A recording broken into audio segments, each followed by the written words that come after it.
MSLI T V, رہنمائی بدلتی دنیا کے لیے۔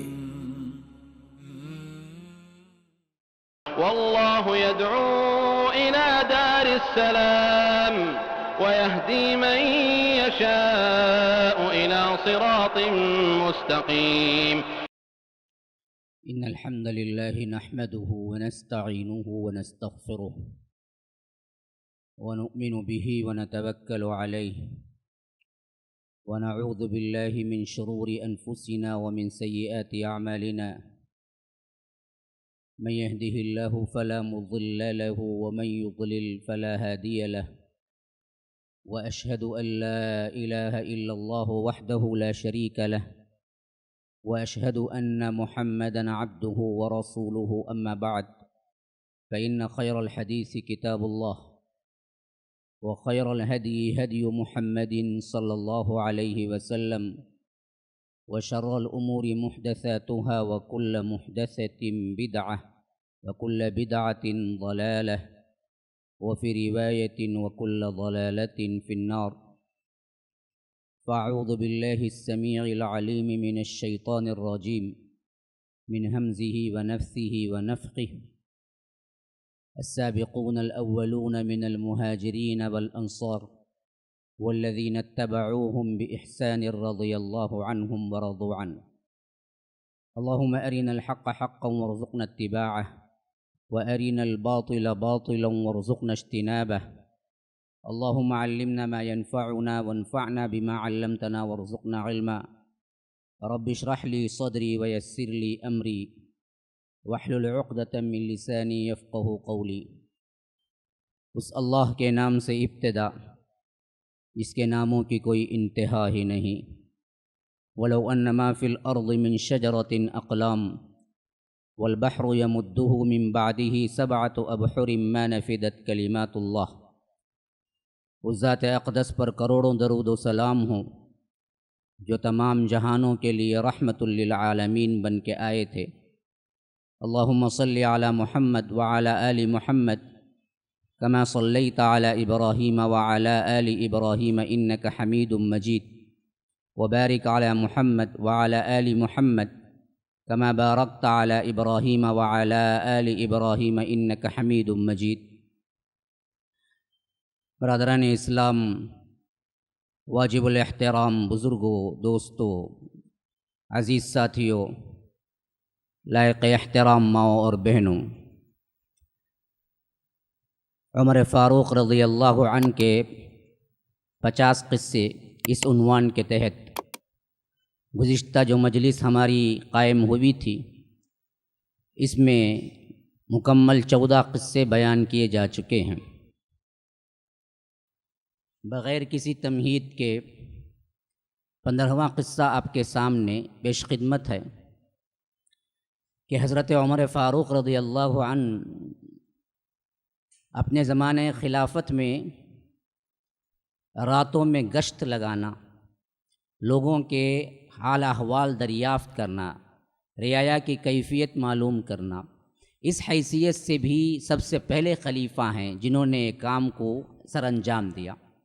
تو ایسے ہی ایک مرتبہ رات گشت کر رہے تھے، اور اتفاق سے یہ تھا کہ حضرت عبداللہ ابن مسعود جو بہت بلند صحابی، قرآن کے اعتبار سے جن کا نام اللہ کے رسول صلی اللہ علیہ وسلم نے لے کے کہا تھا کہ اگر تم کو سیکھنا ہے قرآن عبداللہ ابن مسعود سے سیکھو، تو وہ جلیل القدر صحابی بھی اس وقت ساتھ تھے کہ یہاں تک کہ انہیں کچھ گانے کی آواز سنائی تھی۔ خلیفۃ المسلمین حضرت عمر فاروق رضی اللہ عنہ کا دور خلافت اور مدینے کا ماحول اور گانے کی آواز حضرت عمر برداشت نہیں کر سکے، تو انہوں نے دروازے کے اندر داخل ہو کے دیکھا کہ یہ کہاں سے آواز آ رہی ہے، تو دیکھا کہ ایک بوڑھا جو کہ یوں سمجھیے کہ قبر میں پاؤں لٹکائے ہوئے یہ عمر کا ہے، اور اس کی لونڈی اس کے لیے شراب بھی تیار کر کے رکھی ہوئی ہے اور ساتھ میں گا بھی رہی ہے۔ حضرت عمر کو بڑا غصہ آیا، اور وہ کوڑا جو ہاتھ میں ہوا کرتا تھا اس کو اٹھا لیا مارنے کے لیے، اور کہا کہ میری حکومت میں اور اس عمر میں اللہ کی قسم میں نے اتنا برا منظر رات کا کبھی نہیں دیکھا جو آج دیکھ رہا ہوں۔ تو اس بوڑھے نے بڑے پتے کی بات کی، اس نے کہا کہ میں نے ایک غلطی کی ہے اور آپ نے 2-3 غلطیاں کی ہیں۔ حضرت عمر پریشان ہو گئے، کہا کہ میں نے کیا کیا؟ تو اس نے کہا کہ آپ نے بلا اجازت میرے گھر میں داخل ہوئے، پہلے غلطی ہے۔ دوسری غلطی یہ ہے کہ اللہ نے کہا کہ ولا تجسسوا، ٹوہ نہ لگاؤ، تو آپ نے ٹوہ لگا کے میرے پاس میرے عیب تک پہنچے ہیں۔ میں تو دروازہ اندر سے بند کر کے اپنے کمرے کے اندر، گھر کے اندر بیٹھا ہوا ہوں نا۔ حاکم کا یہ کام تو نہیں ہے کہ وہ ٹوہ لگاتا پھرے کہ کون اندر کیا کر رہا ہے۔ تو آپ نے یہ دوسری غلطی کی۔ تو حضرت عمر نے کہا کہ واقعتاً میں نے غلطی کی۔ یہ ہے عمر۔ حضرت عمر نے کہا کہ واقعتاً میں نے غلطی کی، اللہ مجھے معاف کرے، یہ کہتے ہوئے واپس چلے گئے۔ اور اس کے بعد حضرت عبداللہ ابن مسعود کا ہاتھ پکڑ کے آگے چلتے ہوئے، روتے ہوئے، کہتے ہوئے کہ اے عمر، تیری ماں تجھ پر روئے، کیا تجھے پروردگار معاف کرے گا؟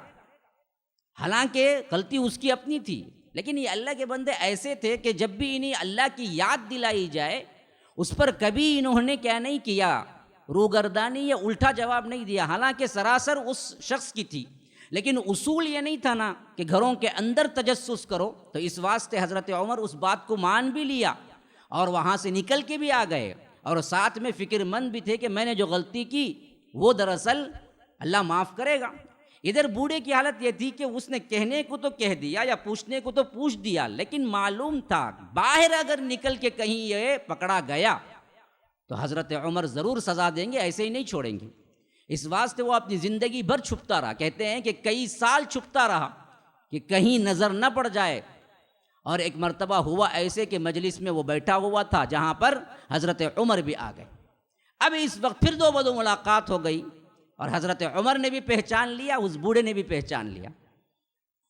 حضرت عمر نے جیسے ہی اس کو دیکھا کہا کہ اچھا تم ادھر آؤ، اب یہ تو کیا خوف ستاری ہو گیا، آج تو کیا ہے اسی بات کی دراصل یہ سزا بھی دیں گے اور ساتھ میں مجھے سب لوگوں کے سامنے بھی یہ بات کا اعلان کریں گے، رسوائی بھی ساتھ میں مجھے ہوگی۔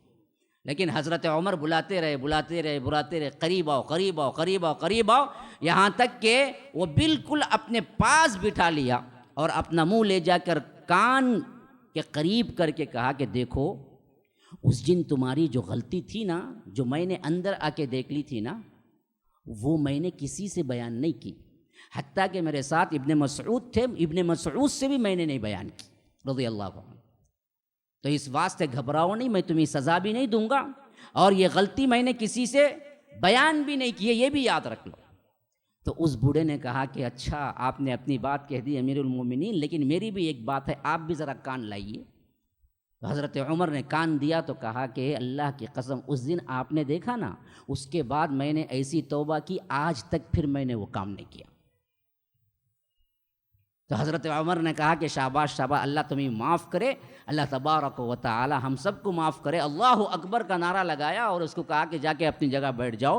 اب محفل والے پریشان تھے کہ آخر ان دونوں میں بات کیا ہوئی، اور اللہ اکبر کا نعرہ حضرت عمر نے کائی کو لگایا، کسی کو پتہ نہیں چلا۔ ایسے ایک دوسرے کے عیبوں کو چھپانے والے تھے یہ اصحاب رسول اللہ صلی اللہ علیہ وسلم، ورنہ تو ان کے پاس حکومت بھی تھی، ان کے پاس قانون نافذ کرنے کا اختیار بھی تھا، لیکن نہیں کیے۔ ہمارے ہاں اگر کوئی چھوٹا سا عیب بھی ہاتھ لگ جائے نا، اس کو بلیک میل کرتے تھکتے نہیں ہیں۔ معلوم جی وہ قصہ بولوں کیا، ارے نکو بھائی پاؤں پڑ دو، میں بولو نکو بھائی تمہیں، وہاں سے انہیں ایسا پگھلتا، انہیں کیا ہے، اسے رگ کو پریشان کرتا رہتا۔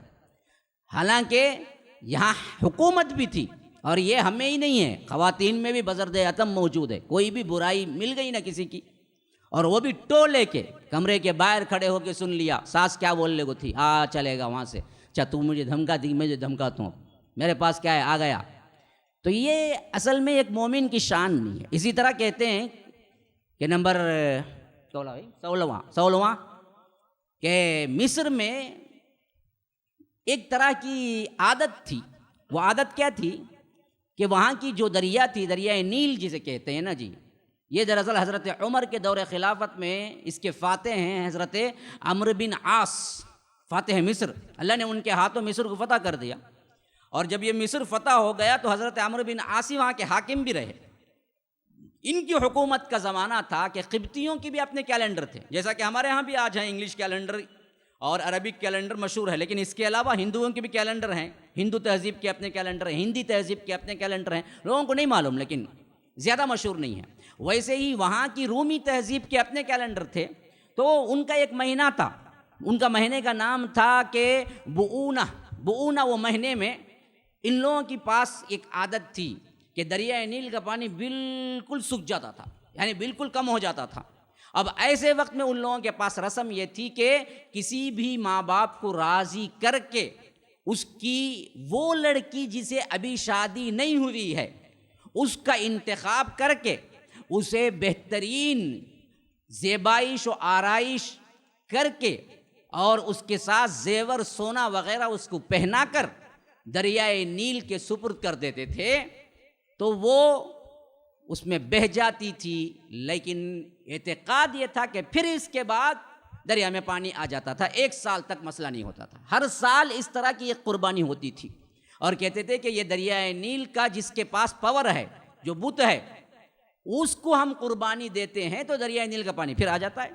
تو حضرت عمرو بن عاص جب فتح کر چکے اور اس وقت خلافت حضرت عمر کی تھی، تو یہی مسئلہ پیش آیا.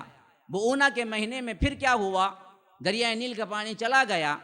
تو انہوں نے عمرو بن عاص کے پاس آ کے کہا کہ ہمیں اپنی رسم پورا کرنے کی اجازت دیجئے. وہ ہم کر لیتے ہیں، لیکن اجازت صرف چاہیے کہ ہم کسی بھی ماں باپ کو راضی کر لیں گے اور ایک بچی کیا کریں گے، دان دے دیں گے. ہمارے ہاں بھی بکرے دان دیتے ہیں نا جی.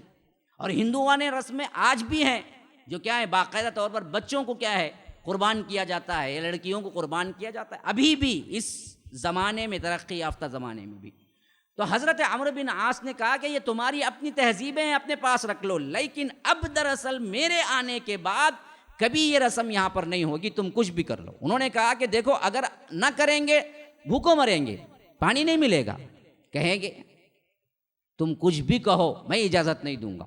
تو 3 مہینے آگے کے بھی گزر گئے. کہتے ہیں کہ آخرکار اس کے اطراف بسنے والے لوگوں نے تہیہ کر لیا کہ آپ اگر اجازت نہیں دیں گے تو ہم خالی کر کے دوسری جگہ چلے جائیں گے، لیکن یہاں نہیں رہ سکتے. یہاں تک کہ انہوں نے پوری بستی ویران کرنے کا منصوبہ بنا لیا اور دوسری جگہ جانے کا منصوبہ بنا لیا. تب جا کے حضرت عمرو بن عاص نے یہ خط، یہ ماجرا پورا لکھ کر بھیجا حضرت عمر ابن الخطاب کے ہاں کہ یہاں کے لوگوں میں یہ رسم ہے اور اس کی وجہ سے میں نے اجازت نہیں دی، اور لیکن یہ لوگ وہ پوری بستی ہی ویران کرنا چاہتے ہیں. تو حضرت عمر نے کہتے ہیں کہ اس وقت عجیب طرح کا خط لکھا. حالانکہ اس روایت میں ضعف ہے، کلام ہے لوگوں کا، لیکن یہ ایک مشہور ترین روایت ہے. اور یہاں پر اللہ تبارک و تعالی اپنے بندوں کی اور توحید پر قائم رہنے سے اللہ تبارک و تعالی کس طرح مدد کرتا ہے، یہ دراصل بتلانا مقصود ہے. کہ انہوں نے لکھا کہ امیر المومنین عمر ابن الخطاب کی طرف سے دریائے نیل کے نام، خط دریائے نیل کے نام، اور اس میں لکھا کہ اے دریائے نیل، اگر تو اللہ کے حکم سے بہتا ہے تو بہتا رہ، اگر تو اپنی مرضی سے بہتا ہے تو اپنے آپ کو کیا ہے روک لے. پھر کہا کہ عمرو بن عاص سے کہ جب یہ خط پہنچے تو اس چٹھی کو جس میں میں نے خطاب کیا ہے باقاعدہ طور پر دریائے نیل کے حوالے کر دو. حضرت عمرو بن عاص تک جب یہ بات پہنچی اور یہ لیٹر پہنچا، انہوں نے کیا کیا، اس کو دریائے نیل میں ڈال دیا. پھر دوسری صبح جب آ کے لوگوں نے دیکھا تو کہتے ہیں کہ 10 فٹ اوپر پانی آیا ہوا تھا. یہ ایک معجزہ، کرامت بھی کہہ سکتے ہیں حضرت عمر کی. اللہ والوں کے ہاتھوں صدور ہوتا ہے. لیکن اس میں ایک بات ہے، کرامت کو ہم مانتے ہیں لیکن دعوے کو نہیں مانتے. دعویٰ کر کے کوئی کرتا ہے تو کرامت نہیں ہے، یاد رکھیے ہمیشہ. دعویٰ کر کے کوئی بھی کرے گا میں ایسا کرا تو ایسا ہوں گا جی، معلوم کیا اللہ مجھے کرامت دیا، تو وہ ہرگز کرامت نہیں، وہ جادوگری. یہاں حضرت عمر نے یہ نہیں کہا کہ یہ ڈالنے سے پانی آ جائے گا. انہوں نے یہی کہا کہ یہ دریا پرچے میں ڈال دو، یہ پرچہ دریا میں ڈال دو، بس مسئلہ ختم. کیا ہوا اس کے بعد لوگوں نے دیکھا.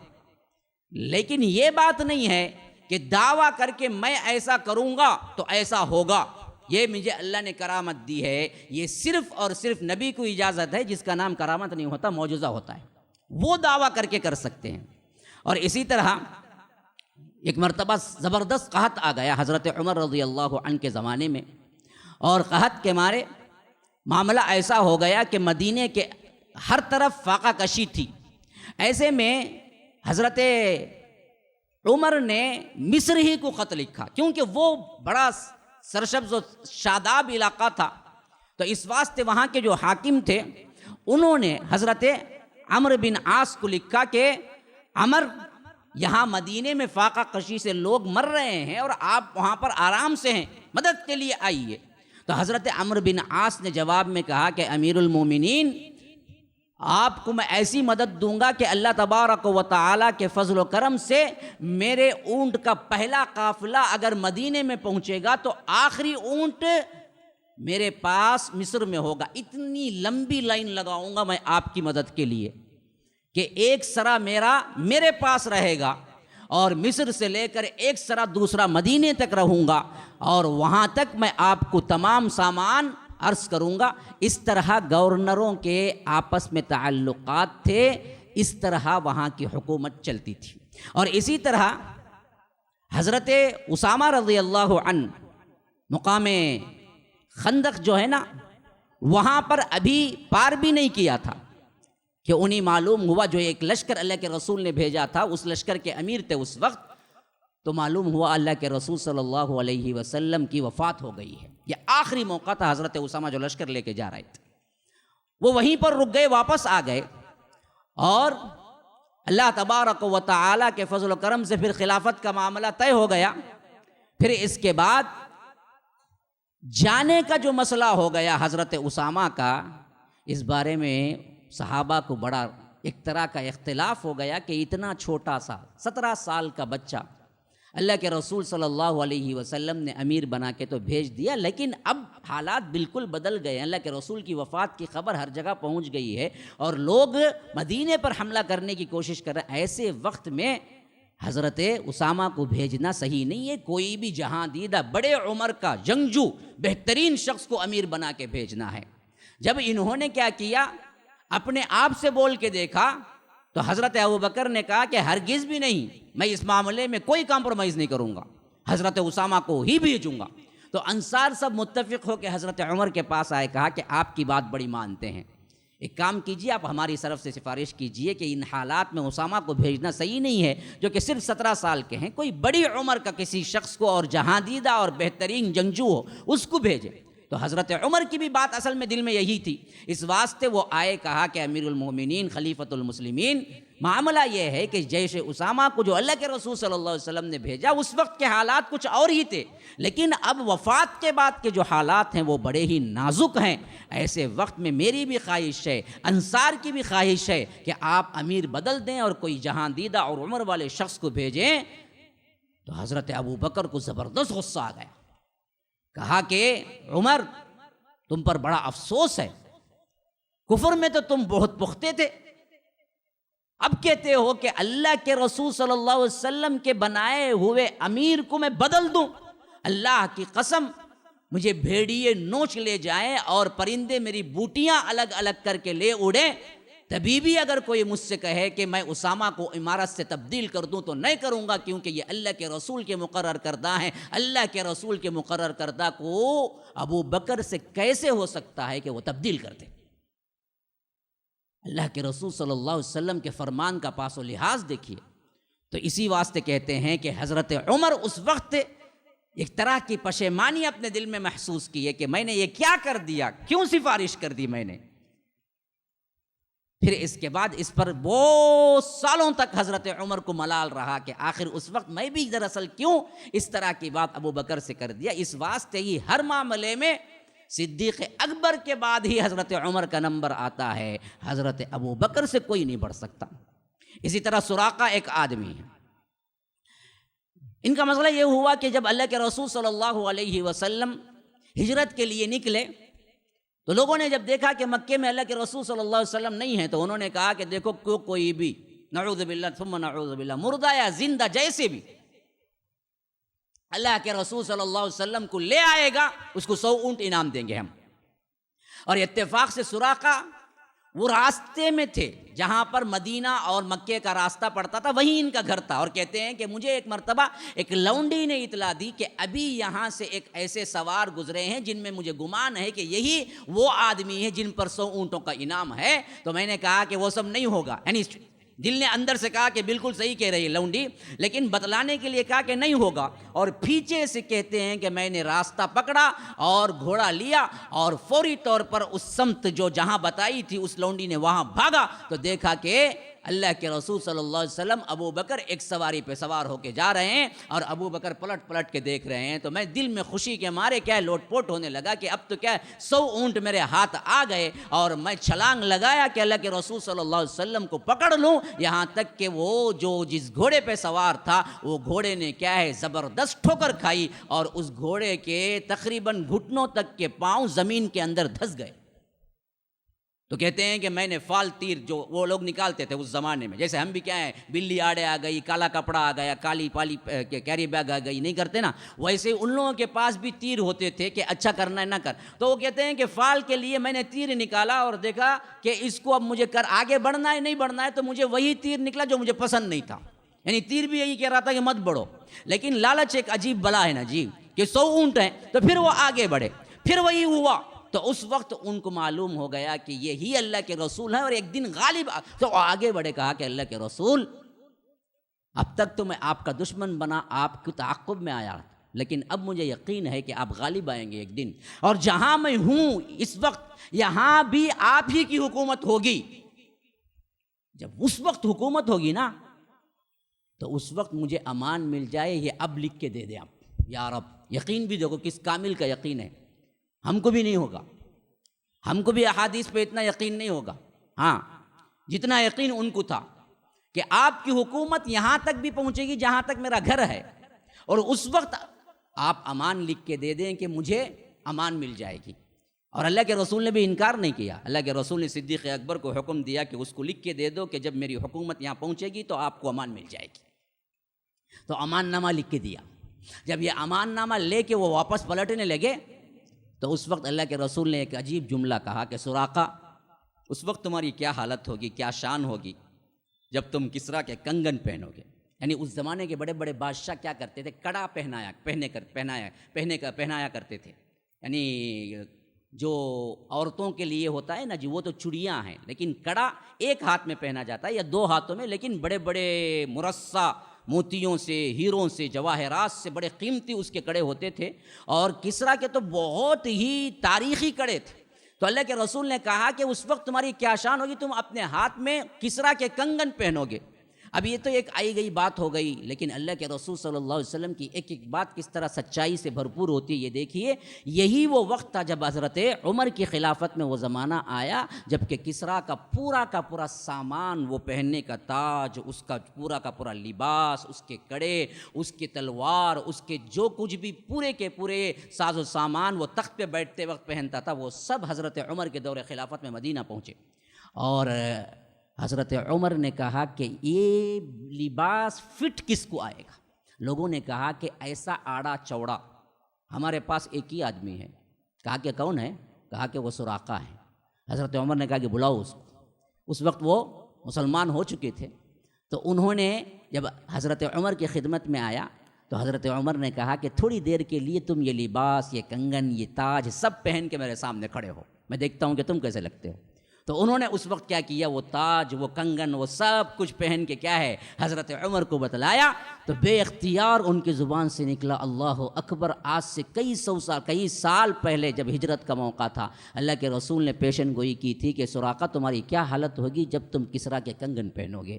اور آج سب رو پڑے اس وقت، اور حضرت عمر بھی رو پڑے کہ ایک وہ وقت تھا جہاں پر قسم پرسی کا یہ عالم تھا کہ اللہ کے رسول چھپ کے نکلے، اور ایک یہ عالم ہے کہ اس وقت کا سب سے بڑا بادشاہ، جیسا کہ کیا آج امریکہ ہے، اس سے بھی بڑا بادشاہ اس وقت کا روم، اور اس کا تاج، اس کے کنگن، اس کے کپڑے سب حضرت عمر کے قدموں میں پڑے ہوئے ہیں. اور اسی طرح جمعہ کا دن تھا، حضرت عمر رضی اللہ عنہ خطبہ دے رہے تھے، اور اچانک خطبہ دیتے دیتے کہا کہ ساریہ پہاڑ کے پیچھے جم کے لڑو، پہاڑ کے پیچھے جم کے لڑو. یہاں تک کہ خطبے سے اتر گئے. بالکل ایک بیتوقع جملہ تھا. لوگوں نے کہا کہ آپ خطبہ دیتے دیتے جو ساریہ یہاں موجود ہی نہیں ہیں، کسی لشکر میں گئے ہوئے ہیں، ان سے آپ نے خطاب کر کے کہا کہ دشمن کا لیے جم کے تم پہاڑ کے پیچھے سے لڑو، تو کہا کہ اصل میں معاملہ یہ تھا کہ مجھے اچانک محسوس ہوا کہ ساریہ جس سے جنگ کر رہے ہیں وہ جنگ اگر وہ پہاڑ کے پیچھے سے جم کے لڑیں گے تو فتح پا جائیں گے، تو میری زبان سے بے اختیار نکلا کہ ساریہ پہاڑ کے لیے پیچھے جم کے لڑو، یہاں تک کہ مجھے پتہ نہیں کہ یہ کیسے ہوا، لیکن میری زبان سے نکلا۔ لیکن 15-20 دن بعد جب یہ ساریہ کا لشکر واپس آیا، روایتوں میں آتا ہے کہ انہوں نے کہا کہ ہم نے اپنے اس دن جمعہ کے دن جب لڑ رہے تھے ایک آواز سنی جو یہ کہہ رہے تھے کہ ساریہ پہاڑ کے پیچھے جم کے لڑو، تو ہم نے بھی پہاڑ کے پیچھے جم کے لڑا، یہاں تک کہ اللہ تبارک و تعالی نے فتح دے دی۔ یہ بھی حضرت عمر کی ایک کرامت ہے۔ اس وقت بھی انہوں نے دعویٰ نہیں کیا کہ دیکھو میں جمعہ خطبے میں اب ساریہ سے خطاب کروں گا اور ساریہ سن لیں گے۔ تو یاد رکھیے کرامت میں اور شوبیدہ بازی میں فرق یہی ہے کہ دعویٰ کر کے اگر کوئی انسان کرتا ہے تو وہ صریح طور پر شوبیدہ بازی ہے، اچانک اس کے ہاتھوں صدور ہوتا ہے جو غیر نبی ہے، نبی کے ہاتھوں صدور ہوا معجزہ ہے، غیر نبی کے ہاتھوں اس طرح ہوتا ہے تو وہ کرامت ہے۔ ایسی کرامتیں ہو سکتی ہیں لیکن ہمیں پکی طور پر سند کے ساتھ ثبوت چاہیے، ثبوت مل جائے تو ہم کسی بھی شخصیت کے اعتبار سے اگر وہ متبع سنت ہے، اتباع سنت میں ہے تو ہم مان سکتے ہیں۔ اسی طرح ایک دن حضرت عمر رضی اللہ عنہ کسی راہب کے پاس سے گزرے، یہاں تک کہ اس راہب کو معلوم ہوا کہ حضرت عمر آئے ہیں، اپنا چرچ سے کبھی نہیں نکلا تھا، وہ بڑا بھاگتا دوڑتا آیا، تو حضرت عمر نے دیکھا تو اس کے عبادت ریاضات کے اس کی جو مشکلات ہیں، فاقہ کشی ہے، اس سے اس کا پورا بدن بھی بہت ہی دبلا پتلا کمزور ہو چکا تھا اور کھڑنے کی بھی حالت نہیں تھی۔ حضرت عمر یہ دیکھ کے رونے لگے۔ ساتھ والے صحابہ نے کہا کہ خلیفۃ المسلمین آپ روتے کیوں، یہ عیسائی ہے؟ کہا کہ میں اس واسطے نہیں رو رہا ہوں، اس واسطے رو رہا ہوں کہ اللہ تبارک و تعالی ایسے ہی لوگوں کے بارے میں کہتا ہے کہ عاملۃ ناصبہ تصلی نارا حامیہ، عمل کرنے والے شدت کے ساتھ، عاملۃ ناصبۃ، بہت زیادہ عمل کرنے والے، محنت کرنے والے، لیکن ہوں گے کیا؟ تصلی نارا حامیہ، جن کو کھینچ کے جہنم میں پھینک دیا جائے گا۔ تو آپ بیچارہ بدعتیں ایجاد کر کے، فاقہ کشی کر کے، لوگوں سے کٹ کے، گرجا کے اندر بیٹھ کے، لیکن سب کیا ہے؟ وہ طریقہ جو ان کے رسول نے بھی نہیں بتلایا تھا، نہ شریعت نے بتلایا تھا۔ ایسی بدعتوں میں محنت کر کے آخر ملے گا کیا؟ ان کو جہنم ملے گی۔ یہی حال ہمارے بہت سے عابدوں کا بھی ہے، بڑے چلہ کشی ہو رہی ہے، قبروں کے پاس کیا ہے بیٹھنا ہو رہا ہے، فاقہ کشی ہو رہی ہے، کئی سالوں سے کیا ہے نہایا نہیں ہے، کئی سالوں سے کیا ہے لباس نہیں پہنا، ننگا بابا کا تھا، انہیں کون؟ انہیں ننگا بابا کی لباس، کیوں؟ لباس پہنے تو کیا ہوتا ہے؟ اسے ضرورت ہوتی ہے، یعنی ایک طرح کا آرام ملتا ہے نا جی، آرام نہیں ہونا چاہیے ہم کو، بلکہ ہم کیا کریں گے؟ اپنے نفس کو سزا دیں گے۔ لیکن یاد رکھیے یہ تمام طریقے انہی کے بارے میں اللہ کہتا ہے کہ یہ عبادتیں اپنے طور پر ایجاد کر لیے تو اس واسطے یہ عمل کر کے بھی جائیں گے جہنم میں۔ اسی طرح ایک رات حضرت عمر رضی اللہ عنہ گدھے پر سوار تھے، مدینے کی گلیوں میں گشت کر رہے تھے، تو کہیں سے قرآن کے سننے کی آواز آئی۔ اللہ کا ڈر دیکھیے کیسے، حضرت عمر نے کان لگا دیے۔ وہ جو شخص تھے نماز میں سورہ طور پڑھ رہے تھے، والطور وکتاب مسطور فی رق منشور والبیت المعمور والسقف المرفوع والبحر المسجور ان عذاب ربک لواقع، بے شک تیرے رب کا عذاب ہو کر رہنے والا ہے، ما لہ من دافع، کوئی نہیں ہے جو اس کو دور کرنے والا ہوگا۔ بس یہ سننا تھا۔ حضرت عمر رضی اللہ عنہ نے کہا کہ رب کعبہ کی قسم مجھے چلا نہیں جا رہا ہے۔ پھر بڑی مشکل سے گھر پہنچے اور اس کے بعد اتنا روئے کہ صبح ہو گئی۔ کہتے ہیں کہ اس آیت کو سن لینے کے بعد پھر جو کیفیت بدلی تو سنبھلنے میں 1 مہینہ لگ گیا حضرت عمر کو، 1 مہینے تک گھر میں بیمار پڑے رہے۔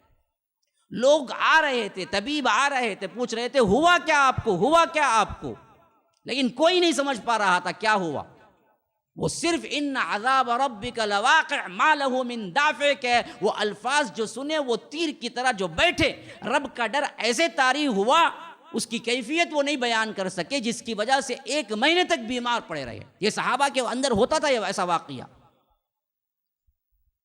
آج ہم کو سننے میں کیا ہے، غلط محسوس ہوگا یا مذاق میں، ایسا بھی کیسا ہوگا بھائی، کیا کبھی نہیں پڑھے ہوں گے کیا سورہ طور؟ پڑھے ہوں گے، لیکن کیفیات ایسی ہوتی ہیں کبھی کبھی جو ہم پر کبھی طاری ہی نہیں ہو سکتی، ہم سوچ ہی نہیں سکتے۔ لیکن صحابہ کا ایمان اتنا تازہ ہوتا کہ یہ واقعہ ان پر گزرے جیسا لگتا، اور اس حالت میں وہ ایسے بیمار پڑتے۔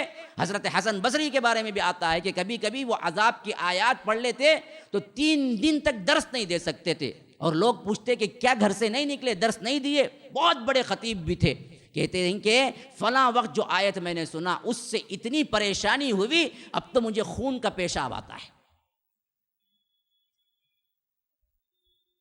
قرآن سن کے اس کا ایک تأثر ہے، وہ تأثر اس حد تک ایفیکٹ ہوتا، جیسا کہ ہم فلموں میں دیکھ کے ڈر جاتے ہیں نا جی، ڈراؤنی فلم میں دیکھتا بعد میں کیا ہے، بخار میں پڑ جاتا۔ ہاں دیکھا تو بولتا نہیں، بخار آ گئی بولنے کو پھرتا، کائی کو بخار آئی بولتا نہیں، کیا تبھی ایک اوندا سیدھا دیکھ لیتا، نہیں تو جو نہیں دیکھنا وہ دیکھ لیتا، بخار میں پڑ جاتا۔ تو یہ دیکھنے کی جو کیفیت ہے نا، وہ ہم دیکھنے سے ہی مانتے ہیں، لیکن ایمان کی ایک کیفیت اتنی بلند ہوتی ہے نا جی، ہم کو دیکھنے کی جو کیفیت سے ہم کو ملتا ہے نا پاور، ویسے ہی سننے کی کیفیت سے صحابہ کو ملتا تھا، جس سے وہ دیکھنے کی کیفیت تک پہنچتے تھے۔ تو اس واسطے اس کا جو تاثر ہوتا تھا وہ اثر بھی بڑا پختہ ہوتا تھا۔ ایران کا بادشاہ آیا، ہرمزان اس کا نام تھا، بہت بڑا اپنے علاقے کا بادشاہ بھی تھا، اور ڈائریکٹ کسرا سے ایک معزز تعلق بھی تھا، شاہی خاندان سے بھی تھا، اور بہت ہی مسلمانوں کو پریشان کیا تھا۔ بہت لڑائیوں میں اس نے کیا ہے مسلمانوں کو قتل عام کیا تھا، یوں کہہ لیجئے کہ بہت ستایا بھی تھا۔ اب یہ پابا زنجیر باندھ کے کھینچ کے حضرت عمر کے پاس لایا گیا۔ حضرت عمر نے جب دیکھا تو کہا کہ اب تیری کوئی اور شکایت باقی رہ گئی، یعنی آخری وقت، یوں سمجھیے کہ قتل کا حکم دینا ہے۔ تو ایسے وقت میں حضرت عمر نے کہا کہ کچھ تیری بات رہ گئی ہے اور؟ تو اس نے کہا کہ میں بات کروں۔ حضرت عمر نے کہا کہ ہاں بات کرو۔ کہا کہ زندوں والا بات کروں یا مردوں والا؟ حضرت عمر نے کہا کہ زندوں والا ہی بات کرو۔ تو جیسے ہی حضرت عمر نے کہا کہ زندوں کی طرح ہی بات کرو، تو اس نے کیا کیا کہ پورا وہ زمانہ کھینچ دیا جو جاہلیت کا تھا، کہ آپ ایسے تھے، آپ لوگ مردار کھاتے تھے، آپ لوگوں پر کوئی حکومت نہیں کرتا تھا، آپ کو سلیقہ نہیں تھا، آپ لوگ کیا ہیں، کپڑے ڈھنگ کے نہیں پہن سکتے تھے، آپ کو کچھ بھی نہیں پتا تھا، یہاں تک کہ اللہ نے آپ پر انعام کیا اور رسول بھیج دیا۔ ہماری بربادی یہ ہوئی کہ ہم نے اس کو نہیں مانا۔ حضرت عمر کو اور غصہ چڑھ گیا، کہا کہ بدبخت، ایک تو قیدی بنا بیٹھا ہے اور دوسرا ہم کو ہی آنکھیں دکھاتا ہے۔ کہا کہ اس کو لے جاؤ، قتل کر دو۔ اس نے کہا کہ کیا آپ کے نبی نے یہی تعلیم دی ہے کہ آپ امان دے کے لوگوں کو قتل کر دیں؟ حضرت عمر نے پوچھا کہ میں نے کب امان دی تمہیں؟ کہا کہ میں نے تو امان لے لیا آپ سے۔ حضرت عمر پریشان ہو گئے اس کی ذہانت پر۔ کہا کہ میں نے کب تجھے امان دی؟ اس نے کہا کہ دیکھو، میں نے بات کرنے سے پہلے آپ سے پوچھا تھا یا نہیں پوچھا تھا کہ میں بات کروں؟ ہاں پوچھا تھا۔ تو آپ نے کیا کہا؟ ہاں میں نے اجازت دی بات کرنے کی۔ تو میں نے کیا کہا؟ میں نے کہا کہ میں زندوں والا کلام کروں یا مردوں والا؟ تو آپ نے کیا کہا؟ زندوں والا۔ تو زندہ آدمی جب کلام کرتا ہے تو زندوں والا ہی کلام کرے گا، جب جسے مارنا ہوتا ہے اس وقت اگر کہہ دیتے تو میں یہ کلام ہی نہیں کرتا، تو زندوں والا کلام آپ ہی کرنے پر مجھے مجبور کیا، تو اب میں نے کیا۔ جب آپ نے زندوں والا کا امان دیا تھا تو پھر مجھے مار کیسے سکتے ہیں؟ تو انہوں نے کہا کہ حضرت عمر نے، ہائے اس نے ایسی ذہانت سے امان لے لیا، مجھے پتہ بھی نہیں چلا کہ اس نے امان لے لیا، جا اس بدبخت کو آزاد کر دو۔ پھر اس کے بعد وہ مسلمان بھی ہو گئے آگے چل کر۔ اچھا، ایک مرتبہ قیصر نے، روم کا بادشاہ قیصر ہے، ایران کا بادشاہ کسرا ہے، یعنی اس کے القاب ہے، نام کوئی دوسرا ہوتا تھا۔ تو قیصر نے ایک مرتبہ بھیجا کہ جو خلیفۃ المسلمین کہتے ہیں، ذرا ان کا حال بھی دریافت کر کے آؤ کہ وہ کون ہے، کیسے ہیں، ان کی بادشاہت کیسی، کیونکہ ان کے نام سے یہ خود خوف کھاتا تھا۔ تو وہ مدینہ آ گیا۔ جب مدینہ آیا تو دیکھا کہ کوئی نہیں دکھ رہا ہے، نہ محل دکھ رہا ہے، نہ سیٹ دکھ رہی، نہ تاج دکھ رہا ہے، نہ کرسی دکھ رہی، نہ کچھ نہیں۔ اس نے پوچھا کہ بھائی تمہارے بادشاہ کہاں رہتے ہیں؟ کہا کہ ہمارا کوئی بادشاہ نہیں ہوتا۔ ہمارا بادشاہ تو صرف ایک ہے جو رب العالمین ہے، ہمارا کوئی بادشاہ نہیں ہوتا، ہاں ہمارا خلیفہ ہے جو ہم اس کے تابع فرمان ہو کے کام کرتے ہیں، اس کو دیکھنا ہے تو وہ دیکھو وہاں پر لیٹے ہوئے ہیں۔ وہ پہنچا اور کہا کہ آپ خلیفہ ہیں؟ کہا کہ ہاں جی میں ہی خلیفہ ہوں۔ آپ عمر ہیں؟ کہا کہ ہاں۔ آپ کا محل کہاں ہے؟ کہا کہ میرا کوئی محل نہیں ہوتا۔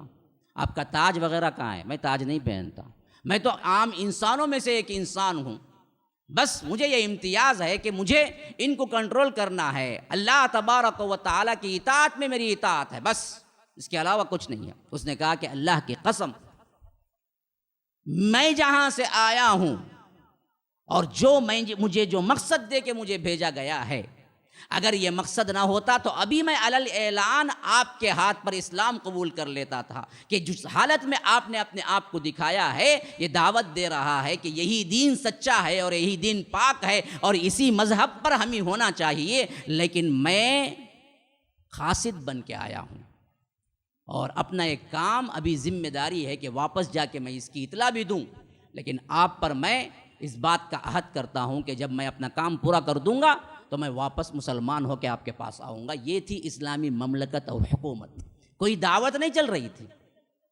نمونہ تھا سامنے، دیکھو مسلمان ہو جاؤ، بس مسلمان ہی ایسے رہیں کہ مسلمان کو دیکھتے ہی اسلام معلوم ہو جائے۔ حضرت عمر فاروق رضی اللہ عنہ بنو اسد کے ایک آدمی کو بلایا اور وہ ایک خاص عہدہ دینے کے لیے۔ اب اچانک یہ ہوا کہ ان کے بچوں میں سے ایک بچہ نکل کے آیا، حضرت عمر نے اسے پکڑا اور بوسہ دیا، پیار کیا۔ وہ جو آدمی بیٹھا ہوا تھا نا، عہدہ لینے کے لیے جو آیا ہوا تھا نا، اس نے کہا کہ آپ بچوں کو پیار کرتے ہیں؟ کہا کہ کیوں، اس میں کیا غلط بات ہے؟ ارے ہمارے ہاں بڑے لوگ تو کبھی پیار نہیں کرتے، میں نے میرے کیا ہے بچوں کو کبھی پیار نہیں کیا، آپ اتنے بڑے خلیفہ ہو کے پیار کرتے ہیں۔ حضرت عمر نے کہا کہ اچھا، تیرے دل میں اللہ نے رحمت نہیں ڈالی تو میں کیا کروں؟ اچھا ہوا معلوم ہو گیا کہ تجھے کیا ہے، اس طرح کا معاملہ ہے، اب جو عہدہ میں دینے کے لیے تجھے بلایا تھا وہ بھی واپس دے دے اور خالی ہاتھ واپس جا۔ جس کے دل میں رحم نہیں ہے وہ کیا دراصل اپنی گورنری نبھائے گا؟ جو عہدے کے لیے بلایا تھا وہ عہدہ بھی واپس لے لیا اور ساتھ میں کیا ہے بغیر اس کے بھیج دیا۔ تو حضرت عمر رضی اللہ عنہ کے سلسلے میں ایک طرح کا جو رعب داب ہے نا، وہ رعب داب اسلامی لحاظ سے تھا، یہ نہیں کہ وہ چڑچڑے، وہ بڑے سخت، بچوں کو مارنے والے، ایسی شکل نہیں تھی، بلکہ وہ بچوں کو پیار کرنے والے تھے۔ اسلامی لحاظ سے جو چیزیں تھیں وہ موجود تھی، غیر اسلامی طریقے کے لیے کبھی بھی تیار نہیں ہوتے تھے۔ اچھا، ان کی بیٹی تھی، بہت مشہور ہے، حضرت حفصہ۔ اصل میں کیا ہوا تھا، حضرت حفصہ کی پہلی شادی جن سے ہوئی نا، ان کا نام ہے خنیس بن حذافہ۔ ان کی شادی ہو گئی، لیکن بدر میں انہیں کیا ہے زبردست ایک زخم لگا۔ شہید تو بدر میں نہیں ہوئے لیکن زخم لگا۔ بدر کے بعد چند مہینوں میں حضرت خنیس بن حذافہ کا انتقال ہو گیا، تو حضرت حفصہ بیوہ ہو گئی۔ جب یہ بیوہ ہو گئی نا تو فوری طور پر فکر ہوئی حضرت عمر کو ان کی شادی۔ یہی مسئلہ ہے اصل میں ہمارا ہاں کیا ہے جی کہ کوئی بیوہ یا مطلقہ ہوتی ہے تو ہم اس کی شادی کی فکر نہیں کرتے، اتنا اس کی زندگی گئی، اس کے بعد 20 سال رندے، 30 سال رندے، ایسے ہی بتانا۔ حالانکہ اسلام نے اس کی اجازت نہیں دی، ایسا مسئلہ پیش آئے فوراً شادی کر دینا۔ باپ ہی آگے بڑھ کے، باپ کیا کرتا، ابھی ذرا شرماتا، اب میں کیسا کروں بھائی، بیٹی تو بیوہ ہو گئی نا، کون کریں گا کیا ہے، کسی سے بھی کرو بھائی، دوسری کر دو، دوسری بھی بن کے چلے جائے، تیسری بن کے چلے جائے، چوتھی بن کے چلے جائے، جی کوئی مسئلہ نہیں، ہمارا ہی ملنا بھی ضروری نہیں، کیسے بھی کر دو شادی، کماری نہ رکھو۔ یہ اصول، یہ سسٹم تھا اسلام کا۔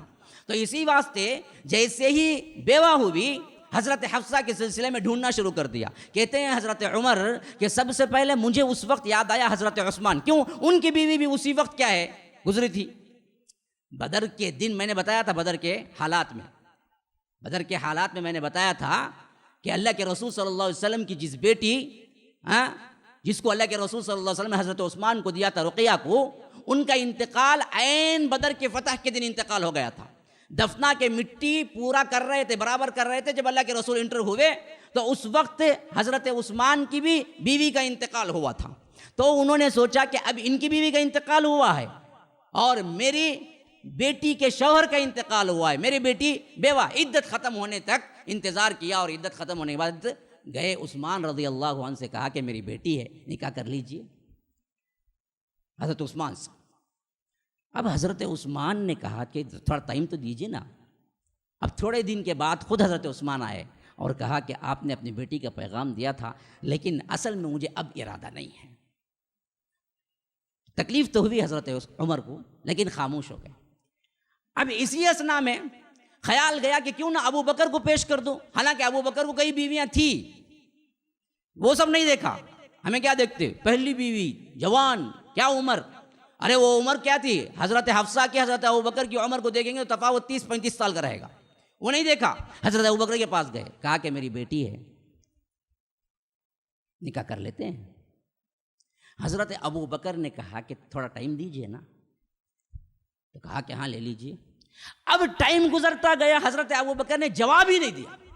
اب حضرت عمر کہتے ہیں کہ مجھے عثمان پر بھی اتنا غصہ نہیں آیا جتنا حضرت ابو بکر پہ غصہ آیا، کم از کم جواب، انکار ہی صحیح، جواب تو دے دیتے نا، مجھے تو لٹکائے رکھا، بڑا غصہ تھا مجھے۔ یہاں تک کہ اللہ کے رسول صلی اللہ علیہ وسلم نے حضرت عمر کو پیغام بھیج دیا کہ تمہاری بیٹی کا نکاح میں خود کرنا چاہتا ہوں۔ ایک روایت کے الفاظ تو ایسے ہیں کہ اس بات کی شکایت حضرت عمر نے کر بھی دی ایک مرتبہ کہ اللہ کے رسول میں نے عثمان پر اپنی بیٹی پیش کی تو انہوں نے کہا کہ ابھی ارادہ نہیں ہے، اور ابو بکر پر میں نے بیٹی پیش کی تو انہوں نے تو جواب ہی نہیں دیا۔ تو اللہ کے رسول نے عجیب بات کہی، کہا کہ عمر، عثمان کو تیری بیٹی سے معزز بیوی ملے گی اور تیری بیٹی کو عمر ابو بکر سے معزز شوہر ملے گا۔ کیوں؟ عثمان کو اللہ کے رسول نے اپنی دوسری بیٹی ام کلثوم سے نکاح کر دیا جو حضرت حفصہ سے بھی اونچی، اور ادھر ابو بکر سے بھی اونچے اللہ کے رسول تھے، حضرت حفصہ سے نکاح کر لیا۔ اب جب نکاح کی بات کھل کے سامنے آ گئی، اللہ کے رسول نے حضرت حفصہ کو نکاح کا پیغام دے دیا اور حضرت عمر نے قبول کر لیا، تو ابو بکر ایک مرتبہ ملے، کہا کہ عمر غصہ ہے مجھ پر؟ اب عمر نے کہا کہ ہاں غصہ تو ہے، ایک تک جواب تک نہیں دیا۔ کہا کہ عمر معاملہ یہ نہیں تھا، مجھے اشاروں کنایوں میں اللہ کے رسول نے بتا دیا تھا کہ حفصہ سے شادی کر لوں گا، تو اس واسطے میں نے مناسب سمجھا کہ زبان بند رکھوں، مجھے معلوم تھا اللہ کے رسول پیغام دینے والے ہیں۔ اللہ کی قسم اگر مجھے اشارے سے نہ ملتا پتہ اللہ کے رسول نکاح کرنے والے ہیں تو تمہاری بیٹی کا پیغام پہلے قبول کر لیتا میں، لیکن مجھے معلوم تھا اللہ کے رسول خود نکاح کرنے والے ہیں، اور یہ نبوت کا راز بھی تھا، اس واسطے میں نے بولا بھی نہیں کہ اللہ کے رسول کا ارادہ ہے، بول نہیں سکتا تھا، راز تھا وہ بھی، اس واسطے میں نہ جواب دیا، میں نہ تمہیں کچھ کہا، اس واسطے غصہ نہ کرو ورنہ تو میں کبھی کا قبول کر۔ تب جا کے حضرت عمر کہتے ہیں کہ مجھے معلوم ہوا ابو بکر کی خاموشی میں بھی بہت بڑے راز ہوتے ہیں۔ حضرت ابو بکر کا مرتبہ مجھے اس وقت پتہ چلا۔ تو حضرت عبد الرحمن بن عوف بیٹھے ہوئے تھے، لوگ ان سے کہنے لگے آپ عمر ابن الخطاب سے ذرا بات کیجیے۔ حضرت عبد الرحمن بن عوف نے پوچھا کیا بات کروں؟ کہ لوگ کہنے لگے اللہ کی قسم ہم بہت مدت تک اپنے جذبات کو، اپنے ارادے کو مستحکم کر پاتے ہیں کہ کچھ باتیں جا کے حضرت عمر سے کہیں، لیکن رعب اور ان کے خوف کا یہ عالم ہے کہ ہم ان کے سامنے جاتے کہہ نہیں پاتے، ذرا وہ اپنے آپ کو نرم کر لیں، یہ بات جا کے آپ کہیں۔ عبد الرحمن بن عوف بڑے پائے کے صحابی تھے، عشرۃ المبشرہ کے اندر ہیں، حضرت ابو بکر، عمر، عثمان، علی کے بعد 5واں درجہ حضرت عبد الرحمن بن عوف کا ہے۔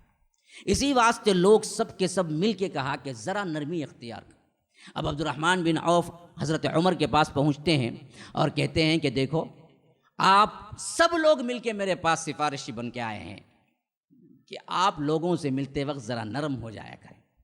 تو حضرت عمر کو غصہ آ گیا، کہا کہ میں لوگوں کے لیے اور کتنا نرم ہوں، لوگ مجھ سے خواہ مخواہ ڈرنے لگے تو میں کیا کروں؟ میں تو اتنا نرمی کے ساتھ ان کے ساتھ سلوک کرتا ہوں کہ جہاں پر بھی کتاب اللہ اور سنت رسول اللہ آ جائے تو میں اس سے سرموئی انحراف نہیں کرتا، اور اپنی ذات کے معاملے میں کبھی کسی کو کیا نہیں کیا، میں نے زبردستی نہیں کیا۔ جو کچھ بھی کرتا ہوں وہ اللہ کے خوف سے کرتا ہوں، اور جس چیز سے بھی رکتا ہوں میں اللہ کے خوف سے رکتا ہوں، اس سے زیادہ میں کروں تو کیا کروں۔ پھر حضرت ابو عمر کہتے ہیں کہ اس کیفیت کو سن کر خود پر غور کرنے لگے اور رونے لگے کہ لوگ مجھ سے خوف کیوں کھاتے ہیں، میرا رعب داب کیوں اتنا ہے کہ لوگ مجھ سے بات نہیں کر پاتے۔ اسی قصے میں سے تیسرا قصہ نکالتا ہوں، دیکھیں دوسرا قصہ حضرت عینہ بن محسن ایک صحابی ہے، وہ اپنے بیٹے حر بن قیس ان کے پاس آتے ہیں، وہ مدینے میں رہتے ہیں، یہ دور میں رہتے ہیں، آ کے بیٹے سے کہتے ہیں کہ بیٹا تم جو ہے نا کبھی نہ کبھی کسی نہ کسی طرح حاکم وقت سے ملاقات کا وقت نکال کے دے دو، حضرت عمر سے ملاقات کا۔ تو بیٹے کہتے ہیں کہ ہاں، کیونکہ وہ بہت قریب ہوتے ہیں حضرت عمر کی، حر بن قیس، وہ کہتے ہیں کہ ہاں میں کرتا ہوں۔ ایک دن کہتے ہیں کہ ہاں آج اجازت دی ہے حضرت عمر نے، آپ آ جائیے۔ اب وہ آتے ہیں، اب وہ آ کے جیسے ہی بیٹھتے ہیں، بوڑھے آدمی ہیں تو ان کی زبان سے نکل جاتا ہے کہ خلیفۃ المسلمین آپ ہم لوگوں کو بہت کم دیتے ہیں اور ہمارے ہاں خیال نہیں کرتے۔ حضرت عمر کو بہت غصہ آتا ہے، کہتے ہیں کہ تم یہ کہنا چاہتے ہو کہ میں عدل نہیں کرتا؟ میرے پاس جو مال غنیمت آتا ہے، میرے پاس جو بھی حکومت کا مال آتا ہے، میں کیا لیتا ہوں اپنے لیے؟ میں تو برابر سرابر تقسیم کر دیتا ہوں، جو حصہ تم کو ملنا تھا وہ حصہ میں تم کو دے دیتا ہوں، پھر بھی تم مجھے شکایت لگاتے ہو کہ میں برابری نہیں کر رہا ہوں یا میں کم دیتا ہوں۔ پھر اس کے بعد حضرت عمر ان کو سمجھانے کے لیے کچھ ڈانٹنے کے الفاظ استعمال کیے، تو ان کے بیٹے حر بن قیس کہتے ہیں کہ میں آگے بڑھا اور کہا کہ خلیفۃ المسلمین یہ بوڑھے آدمی ہیں، یہ نہیں جانتے کہ کیسے بات کرنا چاہیے، آپ ان کو معاف کر دیجئے۔ دیکھیے اللہ تبارک و تعالیٰ کہتا ہے کہ خذ العفو وأمر بالعرف واعرض عن الجاہلین، کہ معاف کرتے رہا کرو اور جاہلوں سے اعراض کر لو۔ یہ بوڑھے آدمی، جاہل آدمی، ان کو نہیں سمجھ کے کیا کرنا ہے، آپ ذرا ان کی باتوں کا برا نہ مانیے۔ تو حضرت عمر اسی طرح ٹھنڈے ہو گئے جیسے کسی آدمی پر کیا ٹھنڈا پانی برف کا ڈال دیا گیا، بالکل وہ غصے کا عالم بالکل تبدیل ہو گیا۔ خالی ایک آیت سامنے رکھی، کہا کہ خذ العفو وأمر بالعرف واعرض عن الجاہلین، کہ اللہ تبارک و تعالیٰ کہتا ہے کہ لوگوں کو معاف کر دیا کرو اور عفو درگزر سے کام لو۔ تو بس یہ آیت کا سننا تھا، حضرت عمر رضی اللہ عنہ بالکل بھی خاموشی کے ساتھ ان کے پورے جذبات تبدیل ہو گئے اور وہ بیٹھ گئے۔ تو یہ عالم تھا، ایک طرف لوگ ڈرتے تھے، لیکن قرآن کی یا حدیث کی کوئی بات سنا دی جائے تو اتنے نرم ہوتے تھے کہ اس کا اثر ایسے پڑتا تھا گویا کہ ابھی اور اسی وقت انہوں نے یہ پہلی مرتبہ سنا، اس طرح کیا اثر ہوتا تھا۔ اب اسی تسلسل کا دوسرا واقعہ بھی سنیے۔ حضرت ابن عباس کہتے ہیں میں 1 سال سے ارادہ کر رہا تھا کہ حضرت عمر سے ایک بات پوچھوں، لیکن میری ہمت نہیں ہو رہی تھی۔ کون؟ ابن عباس جیسی شخصیت، وہ خود کہہ رہے ہیں رعب داب کا اصل میں کیا ہے نا جی، یہ کہ جو اللہ تعالیٰ جو عظمت اور جو رعب ڈالتا ہے نا انسانوں کے دلوں میں، یہ اللہ کی خشیت سے ملتا ہے۔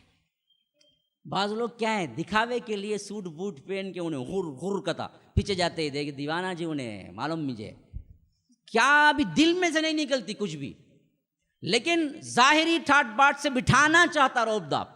لیکن اللہ والوں کا حال ایسا نہیں ہوتا، وہ بالکل نارمل کپڑوں میں ہوتے، لیکن اللہ اس کی عظمت اور رعب ایسا رکھتا کہ بڑے بڑے بھی کیا ہیں بات کرنے سے شکتے نہیں، بھائی ان کے سامنے نہیں ہوں گا بھائی بات کرنے، میں یہاں بولتا ہوں میں گنگا یہ جاؤ بولو نا، نہیں بھائی نکو بھائی نکو بھائی وہاں بولتا نہیں میں جاتا ہوں میں گنگا۔ یہ جو اللہ تعالیٰ خود بٹھاتا ہے، اللہ والوں کی ایک عظمت ہوتی۔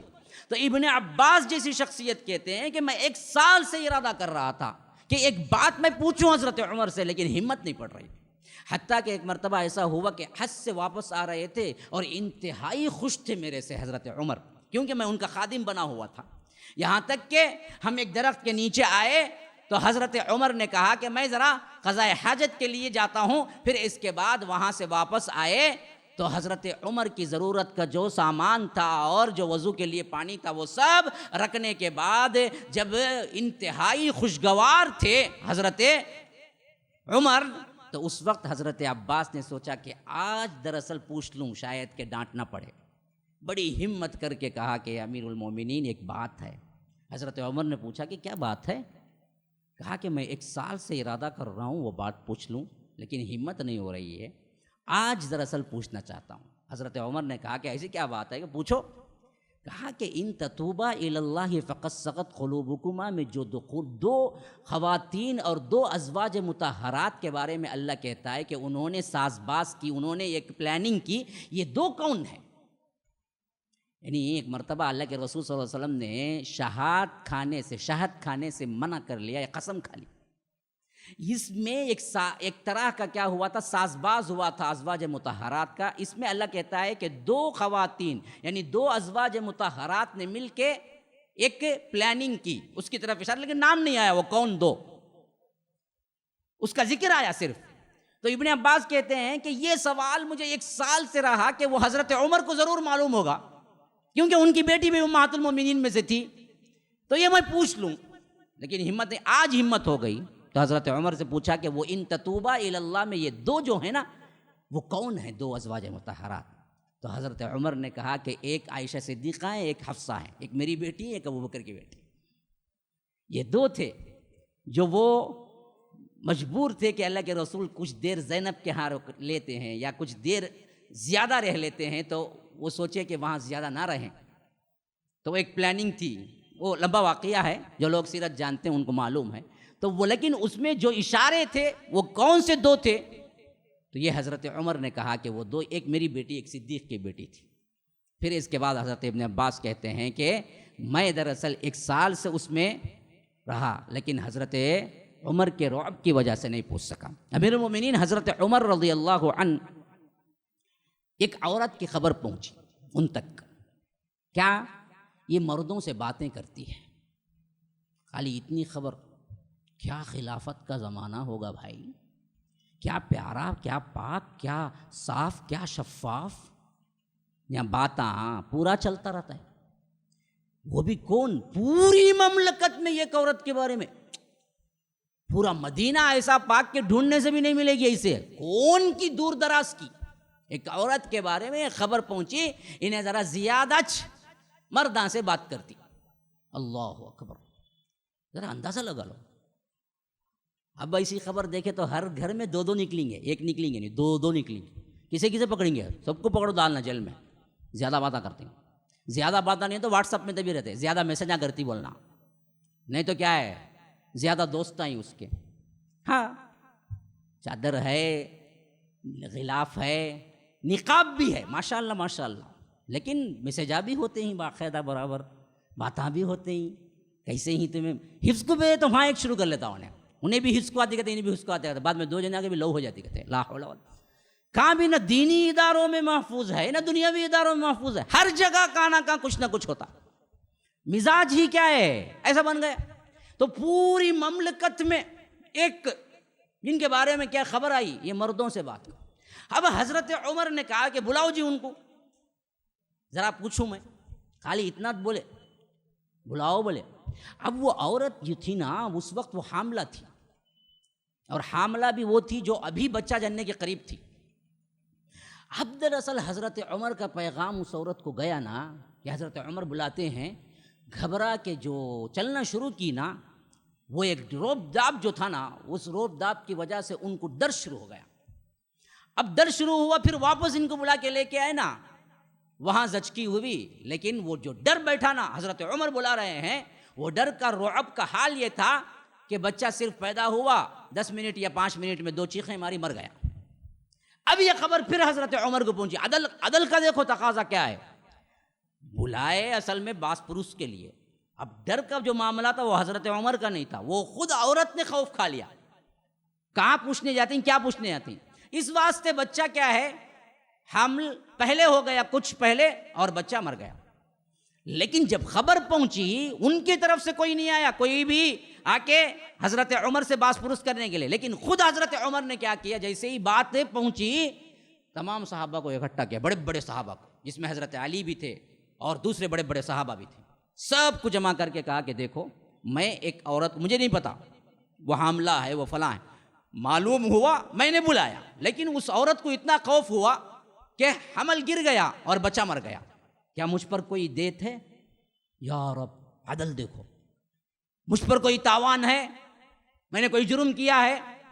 بڑے بڑے صحابہ بیٹھے ہوئے تھے، کہا کہ حضرت عمر آپ کا کوئی جرم نہیں ہے، آپ نے باسپروس کو بلایا، وہ ڈر گئی تو ہم کیا کریں؟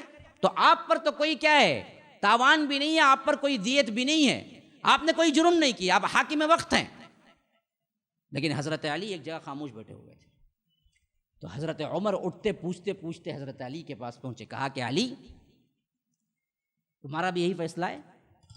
کہا کہ امیر المومنین اگر یہ آپ کی عظمت کے قائل ہو کر آپ کے لیے کہہ رہے ہیں کہ آپ پر کوئی تاوان نہیں ہے، تو یہ دراصل آپ کو برا فیصلہ سنا رہے ہیں۔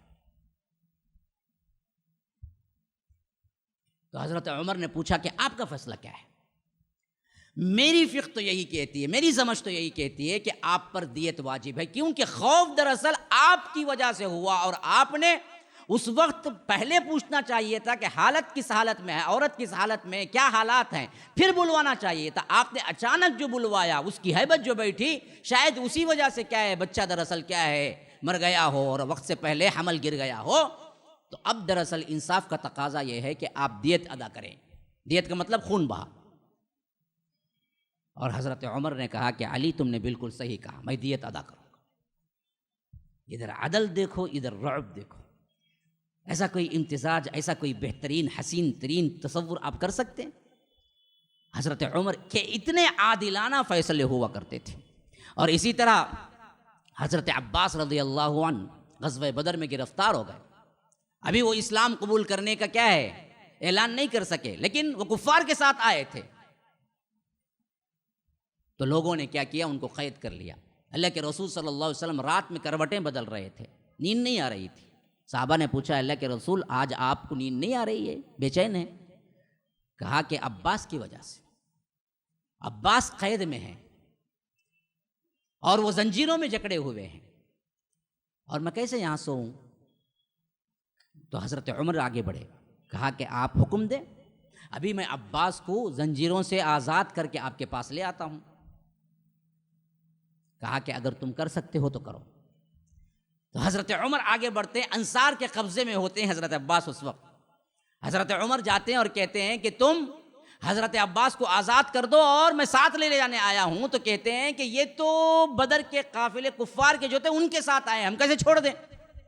تو حضرت عمر کہتے ہیں کہ کیا تم راضی نہیں ہو کہ اللہ کے رسول صلی اللہ علیہ وسلم بھی یہی چاہتے ہیں؟ تو انصار نے کہا کہ اللہ کی قسم اگر اللہ کے رسول یہ چاہتے ہیں تو لے جاؤ۔ تو اسی وقت حضرت عباس کو لے کر اللہ کے رسول صلی اللہ علیہ وسلم کے پاس پہنچتے ہیں اور کہتے ہیں کہ اللہ کے رسول بس آپ کا ایک حکم تھا۔ انصار نے کہا لیکن میں نے بتایا کہ اللہ کے رسول کی خواہش بھی یہی ہے، تو ان سب نے بخوشی حضرت عباس کو حوالے کر دیا۔ یہ تھا انصار کا اللہ کے رسول صلی اللہ علیہ وسلم سے محبت اور اللہ کے رسول صلی اللہ علیہ وسلم کی خواہش کا احترام۔ سنان بن سلمہ ایک چھوٹے بچے اور غلام زادے ہیں۔ سنان بن سلمہ چھوٹے بچے اور غلام زادے، یعنی غلام کے بیٹے، غلام ہیں، اور سب بچے جو اطراف محلے کے ہیں وہ بھی ساتھ میں ہیں۔ ایک باغ سے گزر ہے اور وہاں کھجوروں کا باغ ہے، ہوائیں چل رہی ہیں، ان ہواؤں کی وجہ سے کھجوریں نیچے گر گئی ہیں، اور نیچے گرتے ہیں تو بچے سمیٹنا شروع کرتے ہیں، جس میں سنان بن سلمہ بھی سمیٹ رہے ہیں، اپنی جھولی بھر رہے ہیں۔ اچانک معلوم ہوتا ہے کہ حضرت عمر آ رہے ہیں، تو بچے سب چھوڑ چھاڑ کے بھاگ گئے۔ سنان اپنی جھولی جو بھر چکے تھے وہ چھوڑنا نہیں چاہتے تھے، تو اس واسطے کیا ہے وہ جھولی بھر کے ایسے ہی کھڑے ہوئے ہیں۔ حضرت عمر سامنے آتے ہیں تو حضرت عمر کہتے ہیں کہ سب گئے، تم نہیں گئے؟ سنان کہتے ہیں کہ امیر المومنین میں نے یہ چوری نہیں کی، یہ چوری کے کھجورے نہیں ہیں، نہ میں نے کیا ہے مالک سے پوچھے بغیر درخت سے توڑا ہے، بلکہ یہ وہ کھجورے ہیں جو ہوا سے گری ہیں، اس کو میں نے اٹھایا ہے۔ کیونکہ اس کا مسئلہ الگ ہے شریعت میں، جو ہوا سے گر جاتی ہیں، روڈ پہ ہوتی ہیں نا، پھل اگر روڈ پہ گر جائے تو اس کا مسئلہ الگ ہے، توڑنا الگ مسئلہ ہے۔ تو اسی واسطے کہتے ہیں کہ خلیفۃ المسلمین میں نے اسے توڑا بھی نہیں, چوری بھی نہیں کی, یہ ہوا سے نیچے گری تھی جس کو میں نے سمیٹا تھا, تو اب یہ میری ہیں, اس واسطے میں نہیں بھاگا. حضرت عمر مسکراتے ہیں اور کہتے ہیں کہ اچھی بات ہے, چلو جاؤ. تو وہ قریب آ کے کہتے ہیں, چھوٹا بچہ قریب آ کے کہتے ہیں کہ امیر المومنین میں غلام زادہ ہوں, اور میں نے کیا کیا, یہ اتنی کھجوریں سمیٹی ہیں, اور آپ نے بھی مجھے کہا کہ چلے جاؤ, اب مجھے کوئی مسئلہ بھی نہیں ہے. لیکن جیسے ہی آپ ہٹیں گے نا, وہ جو بچے ہیں نا, جو غلام زادے نہیں ہیں نا, وہ سب آ کے میرے پاس سے کھجوریں چھین لیں گے. چھوٹے بچے نا بھائی, عمر کو دے کے بھاگ گئے, لیکن جیسے ہی یہ ہٹیں گے, یہی دیو جی میری, مجھے بھی دیو جی 5 نہیں کریں گے نا, بچے اتنا چھوٹے اتنا, تو وہی معاملہ وہ کہہ رہے ہیں سنان بن سلم کہ آپ ہٹیں گے تو میرے طرف سے لے لیں گے. تو اب کیا کریں؟ حضرت عمر پوچھتے ہیں کہ کیا جی, میں کیا کروں؟ تو آپ تحفظ دیں, میرے گھر تک مجھے چھوڑا ہے. حضرت عمر کہتے ہیں کہ اچھا چلو, اس بچے کو ساتھ لے کے گھر تک چھوڑاتے ہیں. کیا عدل ہے, کیا انصاف ہے, کیا رحم دلی, عجیب واقعات ہیں کہ صرف اس بچے کے لیے اس کے گھر تک جاتے ہیں, چھوڑاتے ہیں. کیا کتنے ہوئے بھائی؟ نہیں جی وہ 14 بھی ملاؤ جی, سب ملا کے اچھے بھائی 10:30 ہو چکے ہیں.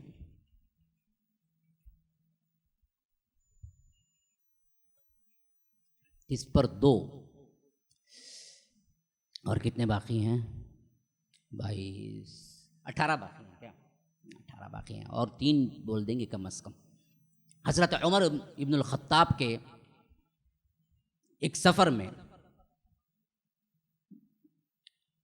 ایک غلام ہے, کچھ بکریاں چرا رہا ہے. حضرت عمر وہاں گئے, دیکھا بکریاں ہیں. حضرت عمر نے کہا کہ دیکھو مجھے ایک بکری کی ضرورت ہے, تم دے دو. وہ غلام کہتا ہے کہ یہ میری بکریاں نہیں ہیں, یہ مالک کی بکریاں ہیں, میں صرف چرا رہا ہوں قیمت پر, میں کیسے آپ کو ایک دوں؟ تو حضرت عمر کہتے ہیں کہ کہہ دینا بھیڑیا کھا گیا. مالک پوچھے ٹیسٹ کے لیے, ٹیسٹ کے لیے کہتے ہیں اس غلام سے, مالک پوچھے تو کہہ دینا بھیڑیا کھا گیا. تو وہ جو بدو ہوتا ہے, وہ بدو کہتا ہے کہ این اللہ, میں مالک سے تو یہ کہہ دوں گا, لیکن اللہ کو کیا جواب دوں گا؟ اللہ کو تو دھوکہ نہیں دے سکتا نا میں. حضرت عمر اس غلام کی بات سے اتنے خوش ہوتے ہیں, اتنے خوش ہوتے ہیں, پوچھتے ہیں تیرا آقا کہاں ہے؟ وہ ایڈریس بتاتا ہے, تو ایڈریس کو ڈھونڈتے ہوئے جاتے ہیں اور کہتے ہیں کہ تمہارا جو غلام ہے نا, وہ اللہ سے بڑا ڈرنے والا ہے, اس واسطے تم کتنے میں بیچتے ہو؟ میں خرید لیتا ہوں. وہ کہتا ہے کہ خلیفۃ المسلمین آپ آئے ہیں, کہا کہ نا نا نا نا, قیمت بتاؤ میں خرید لیتا ہوں. پھر وہ قیمت دے کے خریدتے ہیں, پھر بدو کے پاس آتے ہیں اور کہتے ہیں کہ جا, میں نے تجھے اللہ کے لیے آزاد کر دیا, تو آج سے غلام نہیں ہے. اسی طرح ایک مرتبہ لیٹے ہوئے ہیں مسجد نبوی میں, معاویہ ابن خدیج یہ اسکندریہ سے سفر کر کے آتے ہیں کہ رپورٹ دینے کے لیے, اور حضرت عمر مسجد نبوی میں لیٹے ہوئے ہیں. قریب آ کے دیکھتے ہیں تو ان کو ایسا محسوس ہوتا ہے کہ حضرت عمر سو رہے ہیں, تو وہ اپنی زبان میں بڑبڑانے کے انداز میں کہتے ہیں کہ امیر المومنین تو سو رہے ہیں, بعد میں دے دوں گا. ایسا کچھ الفاظ کہتے ہیں کہ حضرت عمر اٹھ کے بیٹھ جاتے ہیں, کہتے ہیں کہ معاویہ تم نے کیا کہا؟ ابھی میں نے سمجھا تھا کہ آپ سو رہے ہیں, تو اس واسطے میں نے کہا کہ امیر المومنین سو رہے ہیں. کہا کہ اللہ کی قسم اگر ایسا ہو جائے تو میری حیثیت برباد ہو کے رہ جائے گی. میں تو دن میں خلافت کے کاموں کی وجہ سے کبھی سو نہیں سکتا, رات میں اپنی ذات کو بچانے کے لیے کبھی سو نہیں سکتا. اللہ تبارک و تعالیٰ کی عبادت کے لیے میں مخصوص کر کے رکھا ہوں. اگر میں دن میں سوؤں تو رعایا برباد ہو جائے گی, اگر رات میں سوؤں تو اللہ تبارک و تعالیٰ کے ہاں میرا مرتبہ برباد ہو جائے گا. میں کہاں سوؤں؟ تم میرے بارے میں کہتے ہو کہ میں سو رہا ہوں. یہ نگرانی کی حال تھا حضرت امیر المومنین کا. اب یہاں سے کچھ لمبے واقعات آ رہے ہیں, اس واسطے میں نہیں سنا سکتا, وقت بھی برابر ہو رہا ہے, اور جو لوگ شاید انعام کی حیثیت سے آئے ہیں وہ اپنے آپ کو باندھ کے رکھیں. اب یہ دوسری بات کہہ رہا ہوں کہ اب اس کا تسلسل انشاءاللہ اگلے مجلس میں ہوگا. شرط یہ ہوگی کہ تینوں مجالس میں جو شریک ہو, میں نے سوچا تھا آج ختم کر دوں تو آج ہی اعلان کر دوں، لیکن نہیں ہو رہا ہے، تو اس واسطے ہم انشاءاللہ اگلے ہفتے پر اس کو رکھتے ہیں. یہ نہ سمجھیے کہ بات ٹال رہا ہوں، انشاءاللہ بات تو وہی ہے واقعتاً. اور اس میں ایک بات یہ میری سوچ میں آئی کہ اگر امتحان رکھا جائے تو یہ مناسب ہوگا سوال سے زیادہ. اس واسطے میں اس مجلس میں آپ سے کہتا ہوں کہ بھائی واقعتاً جو گزشتہ کی مجلس میں شریک ہوئے ہیں وہ اور جو اب آئے ہیں، وہ اگر دونوں مجالس میں ہیں اور اگلے آنے کا بھی آپ کو توقع ہے تو آپ اس وقت نمبر آپ کا اور نام دے دیں.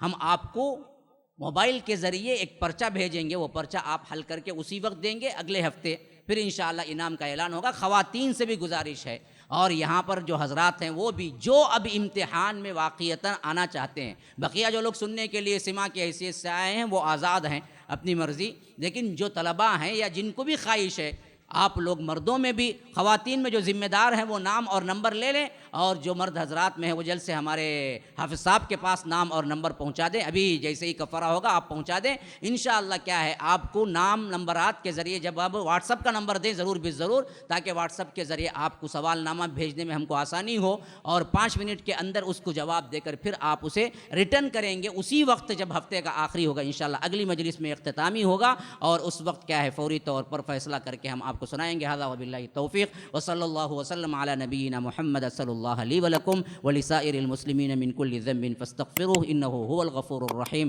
سبحانک اللہم وبحمدک اشہد ان لا الہ الا انت استغفرک واتوب الیک.